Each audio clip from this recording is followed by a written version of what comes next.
So we are watching the self-immolation of the DNC right now.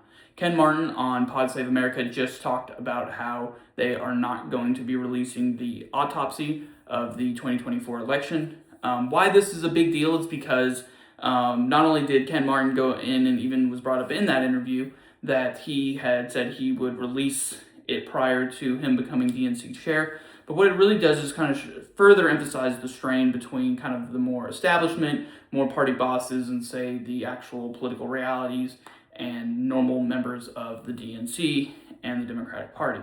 So with that being said, what we see is primarily kind of the reasons why he's not wanting to do it is there's a few ones that have been floated out. One is that they actually never finished the autopsy. They just kind of stopped it halfway. So if you do that, then there's nothing to send out. That's a possibility. The second one, which is also kind of more probable, especially from what I think some of the insiders are going to be seeing, is that Joe Biden really had his hand on the wheel in terms of who's going to be the Democratic nominee, aka Kamala Harris, and not wanting to let other people kind of get involved. He was asked to kind of leave. He never left. And a lot of those kind of things, I think what we'll see is if the autopsy was reported.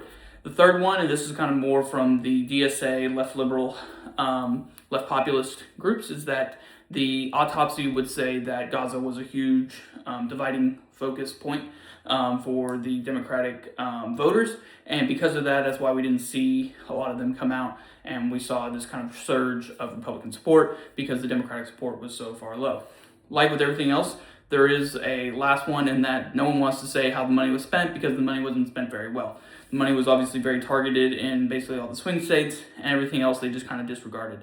So it's not really great news for the DNC and what they're going to be able to kind of put out in the future. For me, I've been very critical about Ken Martin and his ability. He wasn't someone that I wanted to pick at the very beginning, but he has kind of shown that he really isn't up to the task.